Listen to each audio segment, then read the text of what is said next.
quelques petites réflexions en préambule. Puisque la proposition, aujourd'hui, c'est une proposition diagnostique qui est celle sur laquelle je me repose depuis que je travaille, qui est un petit peu dans la lignée de ce qu'on a fait ce matin dans la pratique du coup. Voilà, donc tout ça pour dire que c'est une proposition diagnostique qui me semble être intéressante, qui est loin d'être comment dirais-je, la proposition, mais vous me direz si elle vous paraît, comment dirais-je, intéressante. Alors elle est partie de quoi cette proposition-là, et puis ce déroulement qui a fait que maintenant je travaille comme ça. Première chose, c'est le travail, encore une fois, je suis obligé de le répéter, il faut toujours citer ses références. C'est d'une part la FA, et c'est d'autre part et surtout le travail avec Jean-Marc Salé, qui a permis de mettre ça en place progressivement dans mon exercice, puisque de la même façon que la prise d'époux avait été initiée d'emblée avec lui et qu'elle a débouché sur cette pratique régulière d'époux, de la même façon, ce type de proposition qu'il n'a pas élaboré comme ça, il ne l'a jamais fait comme tel, il ne l'a jamais dit comme tel, c'est moi qui le propose comme ça, parce que j'ai envie d'en parler, parce que ça me semble intéressant, surtout maintenant, précisément, à cette époque-là. C'est lui qui l'a aussi quand même initié, c'est au travers de la pratique avec lui que ces choses-là se sont mises en place. Mais c'est moi qui prends le risque de le proposer comme ça aujourd'hui. Alors, ça c'était la première chose. La deuxième chose, c'est que dans l'époque dans laquelle on est, pour ceux qui vont à la FAFORMEC, qui participent comment dirais-je, aux réflexions du CFA, il est vrai qu'en ce moment, on s'interroge beaucoup dans le cadre de la capacité d'acupuncture ou du DIU sur un programme de base, c'est-à-dire essayer, pour certains veulent trouver un programme de base qui serait beaucoup plus unifiant, et qui permettrait moins d'interprétation. Alors, je pense à Jean notamment, qui est d'abord un ami intime et un type que je respecte profondément, et qui met en avant les Zheng. C'est-à-dire que le programme de base qui simplifie les choses, on l'a vu dans l'examen de la langue, on le voit dans comment dirais-je, les tableaux cliniques, ce sont les Zheng. Donc les Zheng, vous savez ce que c'est, donc c'est les syndromes, les tableaux cliniques, les vides de yin, les vides de yang, le feu du foie, le dégagement du yang du foie, etc. Je ne vais pas énumérer ces choses-là. Donc les Zheng occupent une place importante en médecine chinoise, surtout, semble-t-il, depuis, on va dire, les Ming. Même si on en parle avant, je ne pense pas que dans le Sewen, dans le Lilshu, ils sont appréhendés tels qu'ils l'ont été depuis les Ming. C'est depuis ce moment-là sur... Comment ? Voilà. Et donc, ce que vient de dire Jean-Pierre est lié à plus l'application de la phytothérapie. Tu es d'accord, Bon. Donc il y a les Zheng. Il y a ensuite, et c'est ce qu'a fait, comment dirais-je, une autre boussole, un autre élément, une autre boussole, un autre mode de fonctionnement, c'est la typologie. Une autre boussole, ce sont les points. Et tout le travail de la FA qui se fait depuis longtemps, avant avec Kespi, prolongé maintenant par tout le travail qu'a initié Gilles et son équipe, donc le travail sur les points comme on le connaît à la FA, qui est extrêmement intéressant, et, comme vous le savez. Il y a d'autres boussoles, encore, il y a les troncs, les branches, dont on ne parle pas, qui sont encore une autre boussole pour, comment dirais-je, élaborer ou préciser le diagnostic et la thérapeutique ensuite. Bon. Deuxième chose. Donc il y a un ensemble de propositions. Comment les faire fonctionner ensemble? C'est une question. Troisième réflexion à partir de laquelle est partie cette proposition. Elle est plus liée à la FA. Et elle est plus liée notamment à Jean-Marc Kespi, comment dirais-je, notamment dans son livre sur l'acupuncture, mais à l'enseignement de Jean-Marc Espy, dont j'ai bénéficié puisque j'ai été formé à la FA. Souvent on parle de physique, d'énergétique, de psychologique, voire mental, et de spirituel. Moi, quand je lisais ça, je ne savais pas. Comment relier tout ça, hein, souvent, dans le livre de Jean-Marc, on voit ces plans-là qui sont évoqués, c'est physique, énergétique, psychologique, psychique, spirituel. Quel est le lien? Comment ça s'articule? Donc ça, c'était une interrogation aussi. Ensuite, une autre réflexion. On dit que c'est proposé comme tel, la médecine chinoise est une médecine du mouvement. Donc, pas de séparation entre le physique et le psychique.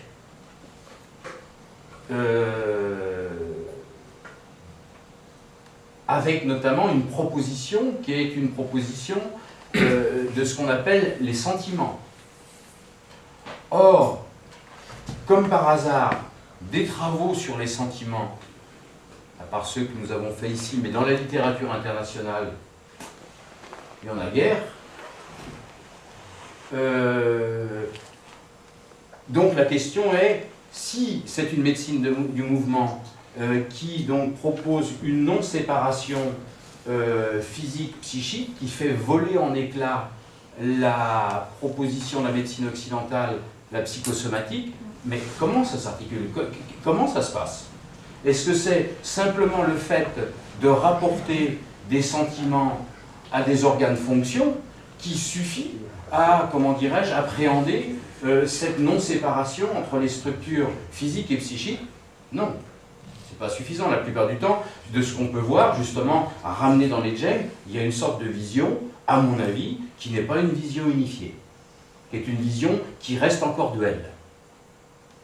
Ça, c'était une autre réflexion. Et enfin, la dernière, qui me paraît importante et qui est contenue dans cette proposition-là, c'est de tenir le pari de garder dans le diagnostic que propose l'acupuncture une attitude qui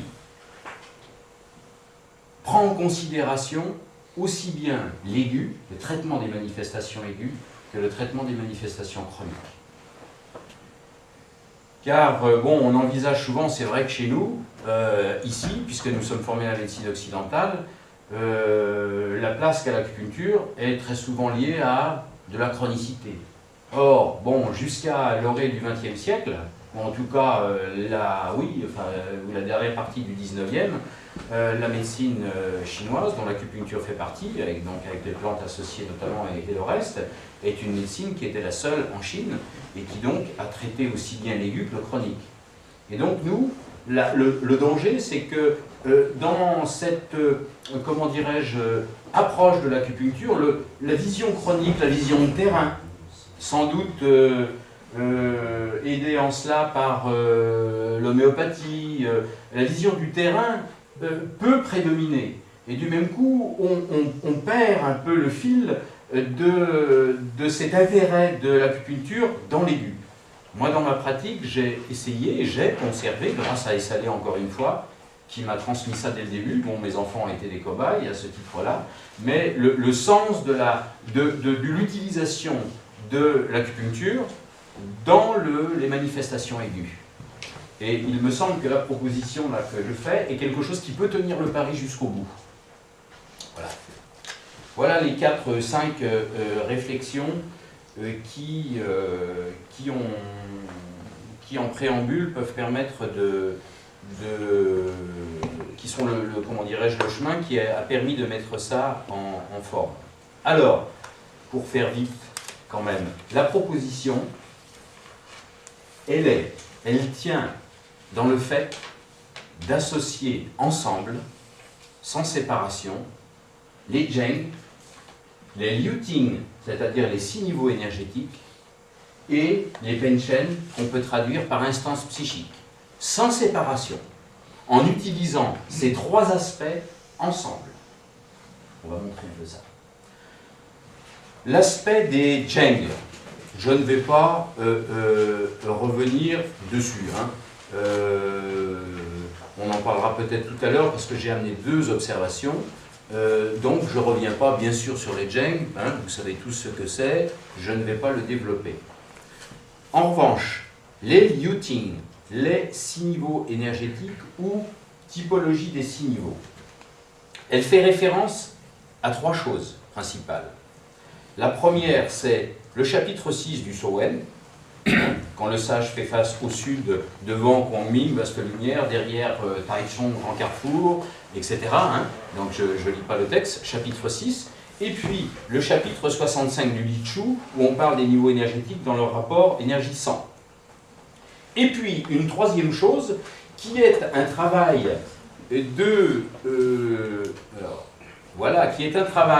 qu'a fait Jean-Marc Essalé dans son livre Diététique énergétique et médecine chinoise, qui est inspiré en partie, parce qu'il en a fait une assimilation propre, d'un livre dont vous voyez comment dirais-je, le titre là, Les secrets de longévité, secrets de la médecine chinoise, secrets de longévité de la médecine chinoise. D'un médecin dont le nom est chinois, mais il y a une collaboration avec un médecin japonais, puisque ce livre-là a été édité à Tokyo en 1973. Donc Jean-Marc Essalé a repris, a refait une interprétation de la proposition qui est contenue dans ce livre, et aussi des propositions qui sont contenues dans le Sowen et dans le Li-Chu, pour faire une, non pas typologie, mais une proposition de classification dynamique en fonction des 6 niveaux. Les 6 niveaux étant une proposition de mise en forme de l'énergie et du sang, du souffle, hein, du chi et de la forme. Énergie, sang, chi et forme.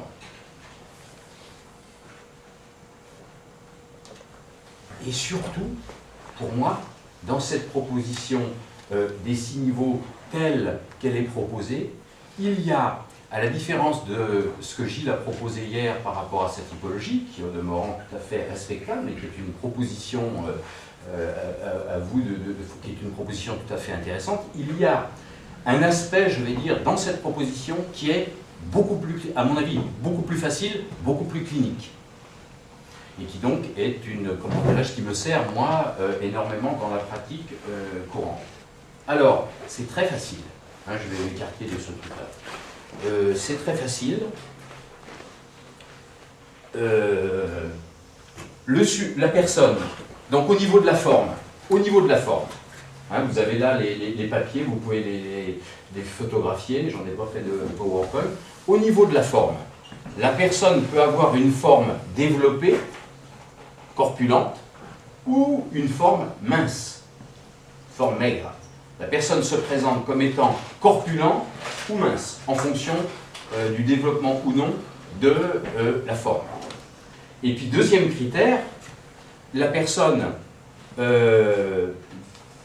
développe de la chaleur ou pas, et la personne manifeste du chi, du mouvement, ou pas. Ou il y a une production instable de chaleur et de mouvement. C'est fastoche. Donc on en déduit, à partir de cette proposition, qui sont des propositions dynamiques, sémiologiques, physiopathologiques, on en déduit six propositions représentées par des fonctionnements particuliers des niveaux énergétiques. Alors, on va faire ça vite, hein, parce que je ne peux pas rester dessus, ça pourra donner lieu à un travail plus approfondi, et bien sûr plus long. Vous avez un yang corpulent, c'est-à-dire la personne se présente forte, il y a un dégagement de chaleur, elle a chaud, et elle bouge. Il y a une activité importante. Cette proposition-là met en jeu, le mécanisme général, c'est une fonction excessive du niveau Taiyang. Cette fonction excessive du niveau Taiyang montre qu'il y a un grand pouvoir d'assimilation des énergies et des substrats qui va de pair, comme la personne a une grande capacité à assimiler, à transformer des substrats, eh bien, elle va avoir des habitudes de manger beaucoup, de suralimentation, avec excès de sang, des liquides et des graisses. Donc, ce mécanisme général, qui est une fonction excessive de Tai Yang, va se définir cliniquement comme, je donne c'est synthétisé, une personne qui est plutôt grande, fort, donc, rieur, face rouge, tous les tissus sont développés, que ce soit les os, les muscles, la graisse, vous verrez des autres langues humides avec enduit rouge à la pointe, le type de pouls qui est associé. Je ne vais pas développer tout ça parce que ça nous emmène loin, mais là vous avez tout ça dans le livre des salés que vous pouvez retrouver. Donc là, grosso modo, la personne, dans sa présentation, donc niveau excessif de Tai Yang, la personne a un grand pouvoir d'assimilation et donc du même coup, elle absorbe beaucoup. Excès de fonctionnement du Tai Yang, avec donc, toutes les répercussions sur les différents aspects de la physiologie. Ensuite, vous avez le yin corpulent. Le yin corpulent, donc la personne se présente forte, toujours. La personne se présente forte, sauf que elle a froid, un dégagement de chaleur qui est moindre, elle a froid, et elle est plutôt prostrée. C'est-à-dire que où le mouvement est plutôt apathique, à l'inverse de l'autre qui avait chaud et qui bougeait beaucoup. Donc ce yin corpulent-là, son mécanisme général, c'est donc une insuffisance de fonctionnement du yang ming, avec un retentissement forcément, puisque le yang ming ne s'ouvre pas sur le yin, avec une stagnation, un ralentissement des 3 niveaux yin. Donc, vous retrouvez au niveau de caractéristiques cliniques qui sont tout à fait simples. Quelqu'un, donc, là c'était une obésité plutôt androïde, pas les trucs ici, quelqu'un de fort, mais pas du tout avec la rétention lymphatique au niveau de la taille, des cuisses, etc. Là, on a plutôt une obésité dans le yin corpulent, bien sûr, gynoïde. Donc la personne se présente avec un visage donc, qui est forte, un visage plutôt lunaire, une peau blanche, un peu infiltrée, donc lent, d'apparence lymphatique, voilà, avec donc les choses qui vont avec, la langue comme le pouls. Ça va? Donc 2 premières propositions de dynamique, non pas de typologie figée, mais de dynamique, typologique. Ensuite, il y a, donc la personne se présente mince, la forme est mince, le tissu, une forme mince, voilà, maigre. Alors, le mécanisme, il y a 2 formes là aussi, yang mince, donc la personne est maigre, en revanche, il y a de la chaleur et elle bouge beaucoup. Le mécanisme général de cette présentation-là met en avant l'insuffisance du niveau Tai Yin. Avec, donc, là, pareil, de la même façon que tout à l'heure, le Yang Ming, quand il était insuffisant, faisait stagner, comment dirais-je, les 3 Yin. De la même façon, l'insuffisance de niveau du Tai Yin fait que le Yang se dégage sur les 3 Yang. Le Yang a du mal à rentrer. Donc, excès de dégagement des 3 Yang. Alors là, vous voyez, la physiopathologie qui est un tout petit peu... mais qu'on retrouve, c'est intéressant avec ce qui a été évoqué un peu hier, mais de façon différente. On retrouve donc une insuffisance de la fonction nourricière yin de la rate, une insuffisance de la fonction refroidissante des poumons, voilà, avec du feu qui se dégage. Donc, on va retrouver, dans les caractéristiques cliniques, la personne est mince, sèche, le visage coloré ou jaunâtre, s'il y a une prééminence de la terre, la voix plutôt métallique, nerveux, inquiet, une peau plutôt sèche et qui ne tient pas en place, qui bouge.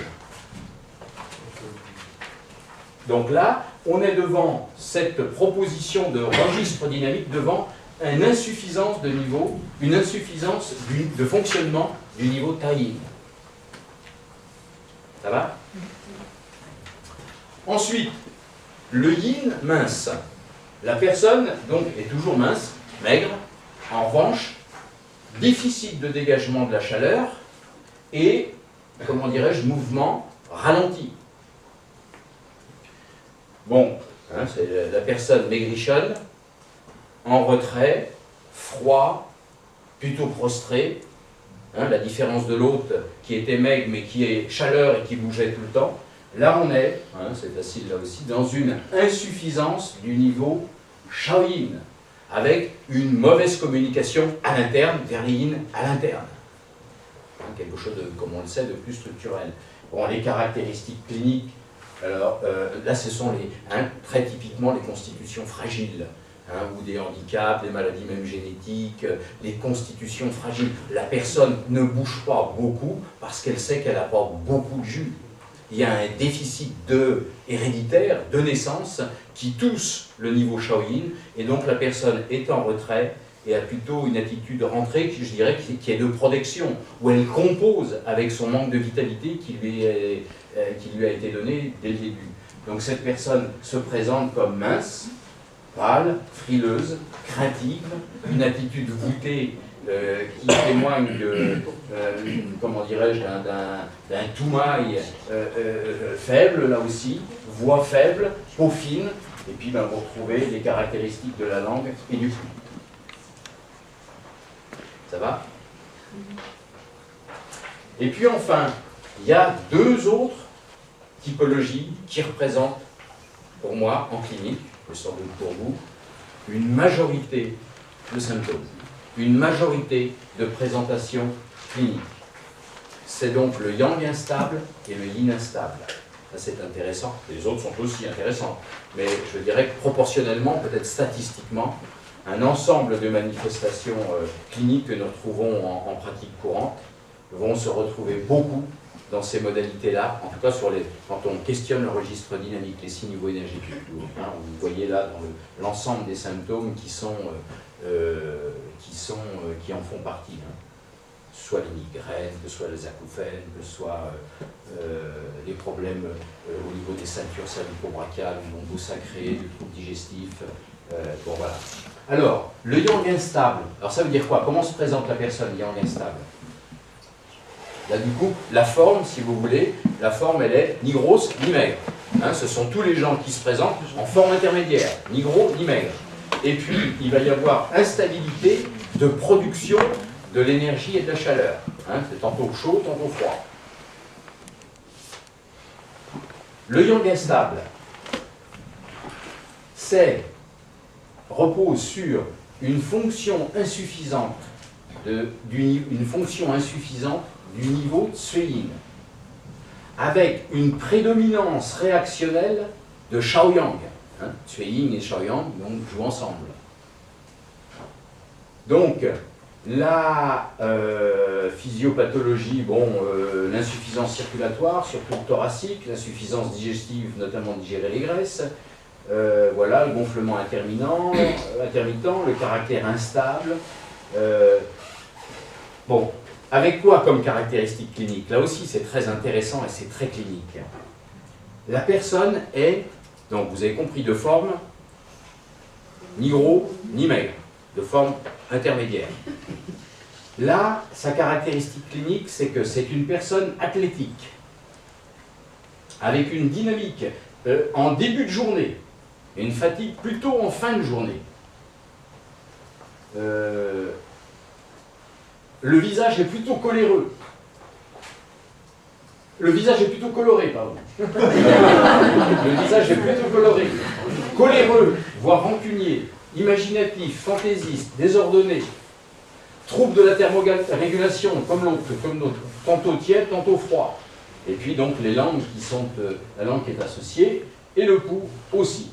On va retrouver dans les deux cas, comme un pouls tendu, forcément, il a la caractéristique du bois dans les deux cas. Donc là, le mécanisme qui est en jeu, c'est l'insuffisance de fonctionnement du niveau de Tsuyin. Alors là, je vais vous donner c'est deux choses qui permettent vraiment de dissocier, comment dirais-je, le yang instable du yin instable, parce qu'ils sont très proches au niveau des symptômes. Parce que le yin instable, on peut le dire maintenant, c'est le mécanisme général, c'est l'insuffisance d'ouverture du niveau Shaoyang, cette fois. Hein, le yang instable, insuffisance de fonctionnement du niveau de Tsuyin. Le yin instable, insuffisance de fonctionnement de Shaoyang. avec les caractéristiques cliniques du Shaoyang, donc corpulence moyenne, attitude corporelle inhibée, anxieux, renfermé, visage fermé ou rétracté, pli de la bouche marqué, voilà, la voix n'est pas forte mais timbrée et accentuée, l'affectivité excessivement développée, mais on attend qu'on vienne le solliciter, et ça contrariable, ressentiment durable et peu exprimé, bouche contractée, lèvres fermées, là on voit se dessiner forcément tout l'aspect de la vésicule biliaire. Alors ça veut dire quoi plus concrètement? Et là c'est hyper intéressant parce que vous voyez, je ne développe pas tout l'ensemble des symptômes qu'il y a après, comme je vous ai dit, qui recoupent quand même beaucoup de choses. Eh bien,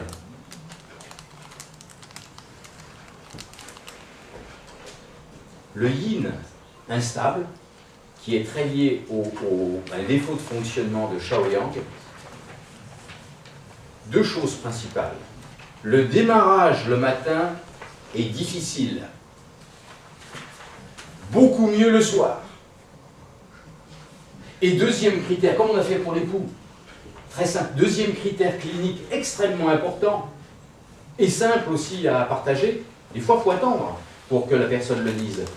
Deuxième critère important, la personne garde davantage les choses qu'elle ne les exprime. La colère, si colère il y a, prédomine de façon intériorisée, plus qu'extériorisée. Même chez des gens, des fois, qui donnent l'impression, comme c'est arrivé dernièrement au cabinet, qui donnent l'impression d'être extériorisés, de parler facilement, en communiquant vraiment avec la personne, y compris avec des stagiaires au cabinet, la personne dit « je ne garde plus que je n'exprime », même si des colères s'expriment.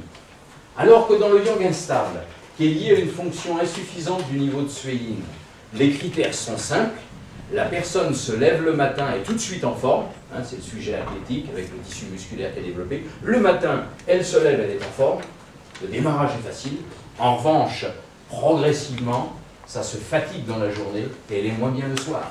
Elle est du matin, elle n'est pas du soir. L'autre, elle est pas du matin, elle est du soir, comme nos rythmes. Et l'autre critère qui vient sur le yang instable, c'est que là, l'explosion, les colères, l'expression est plus fréquente que l'intériorisation. Ça va? C'est simple, et c'est vraiment quelque chose de clinique, d'extrêmement intéressant. C'est un peu difficile par rapport au Shaoyang et par rapport au Shaoyang qu'on a vu avec Gilles Andras tout à l'heure en clinique, là. Oui. Ben moi, je trouve vraiment ça difficile hein, de comprendre entre le Shaoyang et l'instable. Entre le yang instable et l'instable. Avec les pulsions et l'autre yin quand même là. Le mécanisme de Shaoyang, du yin instable, c'est un problème de Shaoyang, c'est une cocotte, comme Jean-Marc l'exprime, c'est le niveau des yang intermédiaires qui fonctionne mal. Donc, si tu veux, il y a une prédominance de l'implosion. Dans le yin instable. Prédominance de l'implosion, puisque c'est le niveau intermédiaire des yang, Shaoyang, qui a un défaut de fonctionnement. Oui. Est-ce qu'il s'est basé, Jean-Marc, sur Sui-Yin en tant que fermeture, ou bien dans ce qu'on disait avant, avec les charnières? Ben, c'est ça. Là, il est charnière. C'est bien ça. C'est la théorie des charnières dans Ling Shu. Hein? Dans Ling Shu 5, Je sais, je l'ai cité en préambule. dans Ling Shu 5, il n'est pas charnière. Là, quand on représente les niveaux, comment dirais-je, bon, je ne veux pas rentrer dans cette polémique-là, mais on a dit que le Tsui-Yin était en même temps fin du Yin et qu'il était charnière aussi entre, comment dirais-je, Tai-Yin et Shao-Yin. Il y a quand même une dynamique, dans la clinique, une dynamique quand même totale de fonctionnement de Tsui-Yin, Shaoyang, à mon avis. Enfin, non? Qu'est-ce qui... Non, mais je comprends très bien que ça allait développer ça à l'époque où on disait que le Tsui-Yin était charnière parce que Chamfo l'avait traduit comme charnière. Mais après, quand on a repris les textes originaux, en particulier avec Colin et dans le Ling Shu, chapitre 5, le Tsui-Yin est... Fermeture.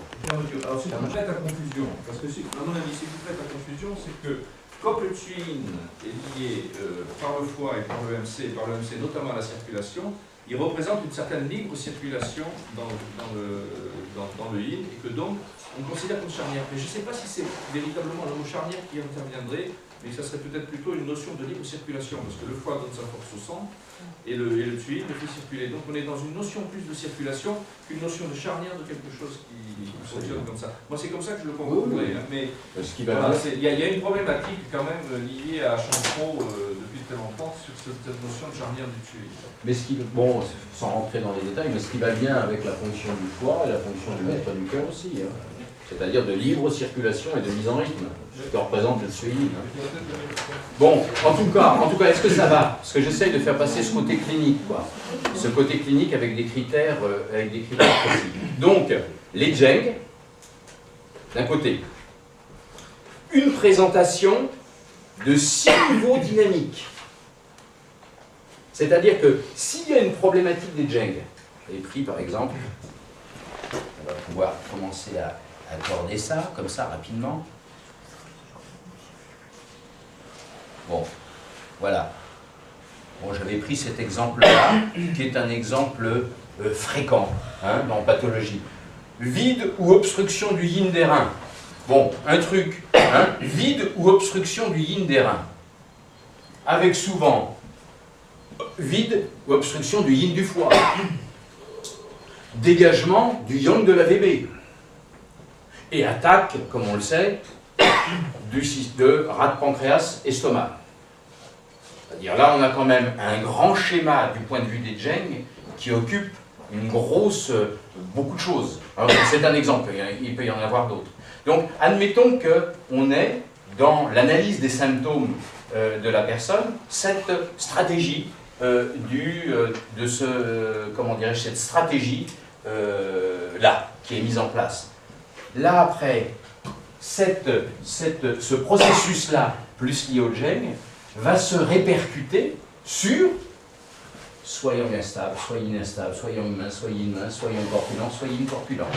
C'est-à-dire que les Zheng, la problématique des Zheng, va retentir sur un registre dynamique particulier. C'est-à-dire que le registre des Zheng va... Vous comprenez? Donc, comment dirais-je, on se trouve là dans une rencontre entre l'analyse de Zheng avec les propositions thérapeutiques qui sont associées, et puis 6 processus dynamiques qui vont porter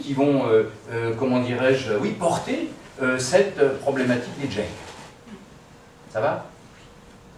En fonction que la personne sera yang corpulent, yin corpulent, etc. Dont les critères cliniques sont ceux qu'on a parlé tout à l'heure. Jusqu'à présent, ce n'est pas compliqué. Vous me suivez? Bon. On a déjà là l'articulation de 2 choses qui me semblent extrêmement importantes. Des Zheng avec une notion de typologie, mais typologie pas dans le sens de caractéristiques figées, mais de registre dynamique. Une autre chose aussi, concomitamment à ça. Bon, c'est une autre chose, une petite digression, mais qui permet de, d'intégrer les niveaux, là, tels qu'ils ont été proposés là, avec des choses très précises, dans une chose qui me semble extrêmement importante d'un point de vue clinique, et qui est souvent laissée pour compte, c'est-à-dire, quand on parle d'angoisse ou d'anxiété en médecine occidentale, on se fout des lieux de manifestation, que ce soit le ventre, que ce soit le thorax, que ce soit la gorge, on s'en fout. Et j'ai l'impression aussi, de tout ce que j'ai vu jusqu'à présent, qu'on s'en fout aussi en médecine chinoise. C'est-à-dire, on dit, il y a angoisse, il y a anxiété. Il me semble que les niveaux, là aussi, fournissent un outil qui permet de discriminer un peu mieux la notion d'angoisse par rapport au nœud, précisément, des niveaux énergétiques. Entre une angoisse qui se situe à la gorge, une angoisse qui se situe au thorax, ou une angoisse qui se situe à l'estomac, on a là des pistes diagnostiques d'obstruction du yin qui sont très intéressantes par le biais notamment des nœuds des 6 niveaux énergétiques. Donc si c'est le 23 vaisseaux conception, on est orienté vers une obstruction du yin sur Shaoyin. Si c'est le 17 ou le 18 vaisseau-conception, le thorax, on est orienté vers une obstruction du yin sur le tsui-yin. Si c'est l'estomac, le 12 vaisseau-conception, on va être orienté plus vers une obstruction du yin sur le tai-yin. Voilà un autre petit élément, je dirais, supplémentaire diagnostique qui peut préciser, à côté de la proposition des 6 niveaux là, tels qu'elles ont été données, ces niveaux-là. Hein, j'ai rajouté même à ceux-là qui sont plus classiques le 15 vaisseau-conception, le point lot du cœur, et les points du bas-ventre, comment dirais-je, tous les points du bas-ventre, et surtout 4, 5, 6 vaisseau-conception. Mais disons, bon, les nœuds, pour renvoyer plus précisément au niveau énergétique, les lieux d'obstruction correspondent aux nœuds des niveaux énergétiques. Une autre chose aussi qui me semble vraiment importante est, bien sûr, comme vous le savez, un peu laissé pour compte. À part le travail de Claude Lard et Elisabeth Rochat de la Vallée, je ne vais pas le développer là, mais c'est pour montrer une autre donnée qui vient se surajouter, donc les trois ensemble. Ce qui fait qu'on confond, à mon avis, complètement la psychologie, c'est-à-dire le lieu des sentiments, je vais en parler un petit peu, avec les structures psychiques et ou spirituelles, c'est que les penchen n'ont pas été, à mon avis, suffisamment élaborés et ne se retrouvent pas suffisamment en pratique courante, puisque quand on parle de ça, on dit oh, bah, c'est psy, quoi, ou la lisse ou salé, ils planent, ils sont psy, etc. Je regrette de dire que non. C'est hyper concret. Je suis parti, vous vous souvenez le début, de l'aigu jusqu'au chronique. Donc, c'est une proposition, encore une fois, hyper concrète. Ça ne plane pas à 15 000. C'est hyper concret d'un point de vue clinique. Donc, on va associer le troisième aspect à la problématique des gens, à la proposition des 6 niveaux, on va rajouter les penchen. Et là, donc, on dit, il y a le travail de Lard et Elisabeth Rochat de la Vallée, et il y a le travail de Jean-Marc dans, notamment, plusieurs livres, mais celui qui précise bien ça, si vous ne l'avez pas lu, c'est Le secret de la maison des ancêtres. Et là, il y a un abord des chaînes, comme je crois, enfin, des chaînes et des différentes phases de chaînes, comme, comment dirais-je, on ne le rencontre pas souvent. À ma connaissance, même en anglais, à part Porker qui avait fait des trucs, mais que je n'ai pas rencontré en cherchant ici et là un travail là-dessus. Et cette proposition-là des chaînes telle qu'elle a été faite est en même temps comment dirais-je, un respect des textes, comme vous voyez dans le livre, donc un travail très concret à partir des textes, mais aussi une interprétation à partir des données les plus concrètes et actuelles de la conception psychique d'un être humain. Hein, c'est pas les données psychologiques, on n'est pas au niveau des sentiments, on est au niveau des structures psychiques et ou spirituelles. Donc, les penchen 5 constituent une proposition, la troisième proposition, associée aux deux autres. Alors, est-ce que vous voulez que je développe? Je ne vais pas développer. Hein. Donc, les penchen, parce que je vais donner des aspects cliniques. Grosso modo, je vous renvoie au bouquin des Salés. Hein. Ce qui a traduit par chaîne, alors, l'esprit, pourquoi pas, mais ramener à la conception psychique de l'individu, conscience individuelle centrée. Ça veut dire quoi, conscience individuelle centrée? Ce qui définit un être humain, c'est conscient d'être conscient. À la différence des autres règnes, animaux, etc. Conscient, l'être humain est conscient d'être conscient. Chaîne est un aspect, il faudrait développer ça plus, mais la conscience individuelle centrée est un terme qui peut se rapprocher de la notion de chaîne. Chaîne est emmagasinée dans le cœur. Chaîne, c'est donc une chose qu'on oublie. Et là, c'est bien montré dans le livre de Jean-Marc au travers des textes. Chaîne n'est pas seulement, puisque la médecine chinoise le propose comme tel, quelque chose de, comment dirais-je, d'édulcoré. C'est le corps aussi. Ça veut dire que quand le spermatozoïde et l'ovule se rencontrent et forment l'œuf, il y a chêne qui est là. Chêne est déjà là, y compris dans la substance même. La forme recèle chêne. La vision unifiée corporelle, physique et psychique est comprise dans la notion des Penchen. Hein, ce n'est pas du tout une instance psychique sans le corps. Le corps y est totalement associé. C'est la façon plus subtile de parler de ce mouvement-là. L'aspect plus lourd c'est l'aspect de Sin, le cœur, avec tout ce que ça veut dire. Mais le corps est compris, bien sûr, dans cette appellation-là aussi. Donc Chêne connaît une première modalité, pour faire vite, une première modalité qui s'appelle le pro. Le pro correspond sur un plan très concret à la prise de forme, à la mise en forme. Il est lié, comme vous le savez, hein, vous m'arrêtez si je vous fatigue, il est lié à la période fœtale, à la période de mise en forme dans la période fœtale. Le pro, donc, participe totalement de la relation maternelle, de la relation, de la mise en forme hein, de cet œuf qui est une sorte de petite bombe de feu. Il est refroidi pendant 9 mois dans le liquide amniotique pour prendre forme, comme comment dirais-je, une boule de feu qui est refroidie avec de l'eau autour. Donc une prise de forme. Donc pro, c'est l'aspect le plus subtil, donc psychique, de la prise de forme. Il est emmagasiné dans les poumons. Et donc en relation avec la période fœtale, avec la Terre. Hein, la mer étant la métaphore de la Terre. L'autre mouvement qui suit une autre période de Chêne, c'est le Rune. Rune, c'est donc, hein, comme pour faire vite, tous les mouvements de la naissance. Autant là, c'était la période fœtale, sur le plan très concret. Là, c'est l'extériorisation liée à l'ensemble des phénomènes de la naissance.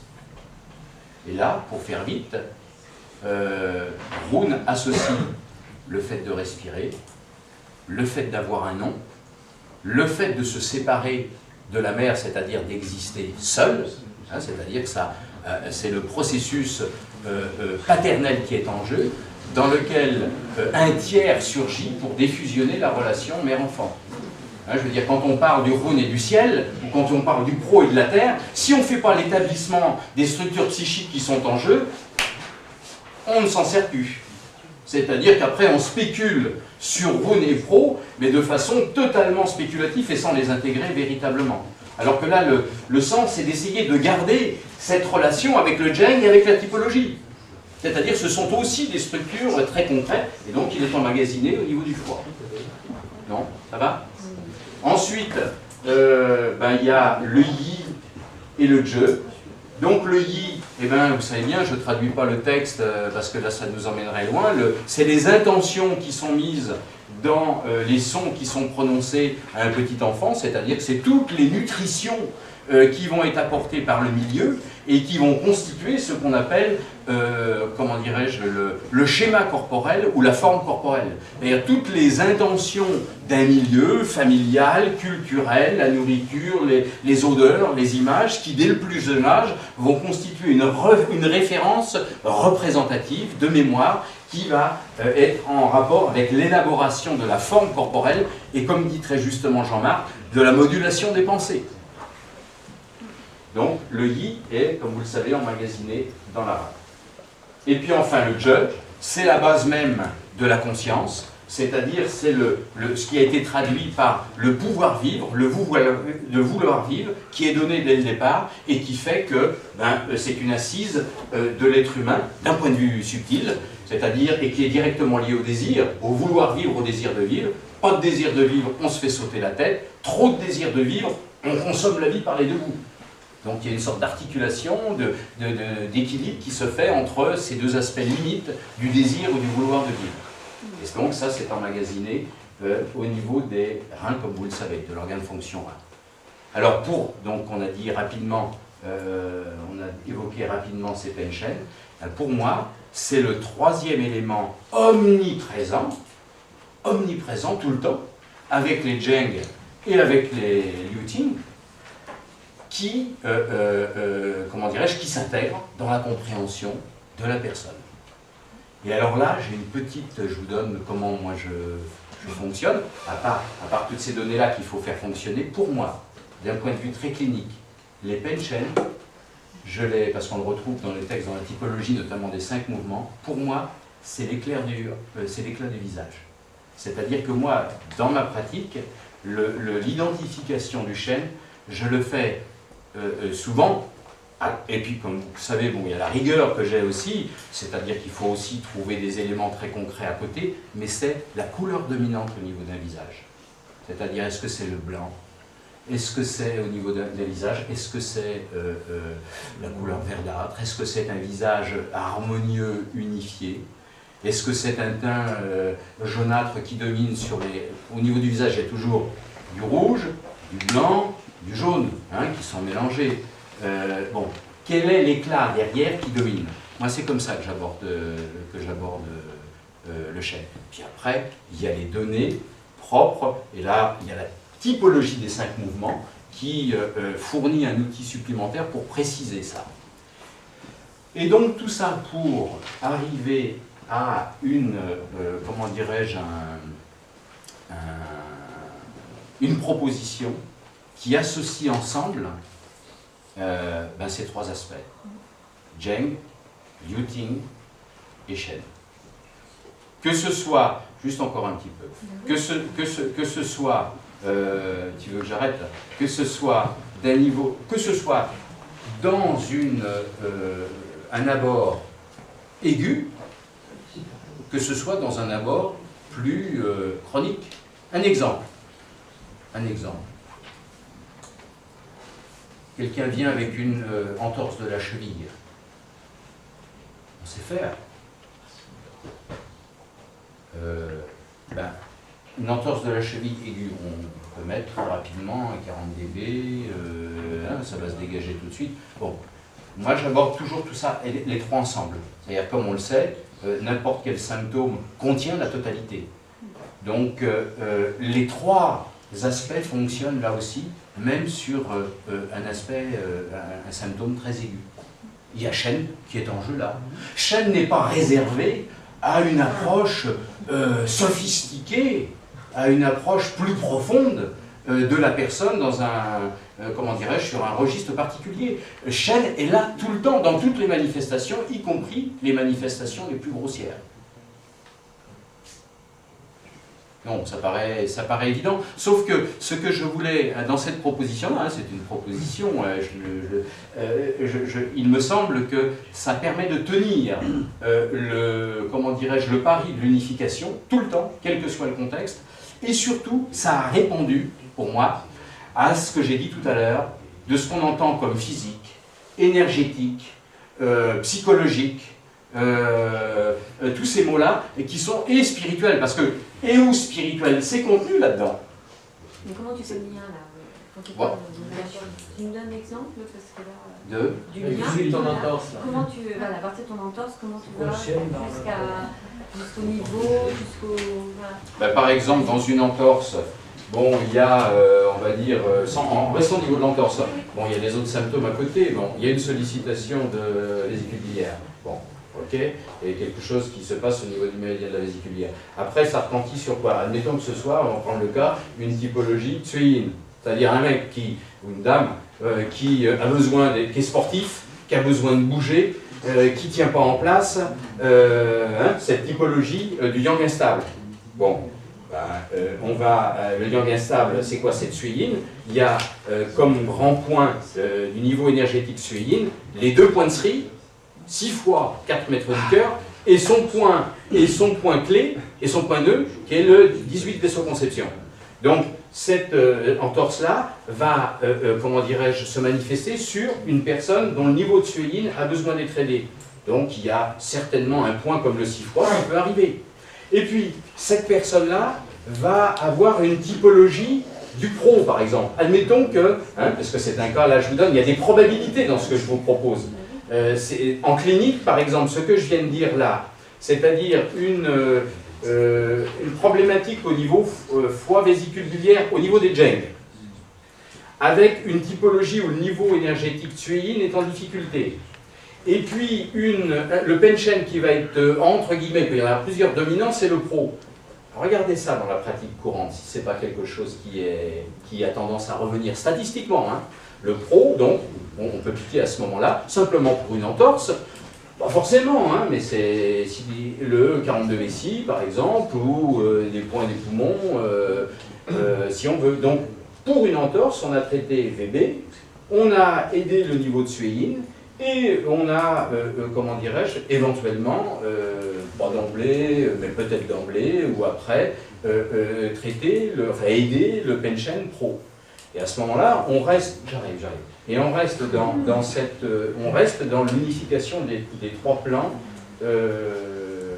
à ce niveau-là. Oui, je sais, tu veux. Non, mais c'est simplement, il faudrait expliquer pourquoi le pro, ça peut être cohérent, la difficulté du pro, par rapport à William Stam. Voilà. Pourquoi? Le pro est donc la mise en forme, c'est une façon d'aider. Voilà. Qu'est-ce que c'est qu'une entorse si ce n'est d'arrêter une personne qui va trop vite et qui est dans un mouvement où elle ne cesse de fonctionner? Et donc vous allez avoir ce truc qui est assez fréquent entre un problème au niveau VB foie, une typologie de type Sueyin et un mouvement du pro qu'il faut aider pour aider une personne à comment dirais-je, à s'abandonner, à vivre, à s'arrêter, quoi. Et à reconstituer sa vitalité, aussi bien physique que psychique. Et alors tu piquerais volontiers un 42 Par exemple, mais comme tout seul. Oh, après toutes les modalités sont Non, mais possibles. tout seul. Parce que là, tu es en train de décrire, tu es en train de rentrer en relation avec un patient par le biais d'un événement aigu. Donc c'est après, tu nous développes après ça ce qui va se passer après, et sur le moment, tu vas pas quand même aller taper 42 vessie, 42 vessie. ça dépend de la situation. Non, a priori. C'est en France. Comment dirais-je? Non, a priori, on ne sait jamais. Tu On ne restes sait jamais. possible de lâcher quand même. Ah ben comment? En piquant la cheville, comment dirais-je, 2 fois par jour, avec une grosse entorse sans comptation, comme tous on sait faire, en 3 jours c'est fini, bien évidemment. Donc le savoir-faire aigu, je l'ai et j'aime ça, mais toujours avec les plans associés. Si on veut faire un point unique, Toujours avec les plans associés, c'est ça que je veux essayer de si on veut partager. faire un seul point, on fera le 42, c'est le 42 vessie dans ce cas-là. Si on Oui, voulait oui. faire un seul point, après, elle va traiter l'entorse. Oui, éventuellement. Hein. Simplement, ce que je veux dire, c'est qu'il y a les 3 plans associés. Oui, il y a des sources. Un chêne, moi, par exemple, s'il est dominant, je ne vais pas forcément le traiter à chaque fois. Je l'identifie, mais je ne vais pas... Tu sais, je pique très peu, moi, les points des penchènes. J'identifie parce que c'est fondamental en diagnostic. C'est pas pour autant que je vais les piquer à tour d'arigot. Même non seulement ça, mais je ne les pique pas beaucoup. Mais c'est identifié comme tel. S'il y a vraiment une problématique qui touche un chêne vraiment profondément, oui. Mais le fait d'identifier un penchène dominant dans une problématique n'est pas du tout lié au fait que je pique systématiquement. Voilà, c'est un peu rapide. Si un jour tu me donnes l'occasion de développer ça, je pourrais le développer plus à fond avec des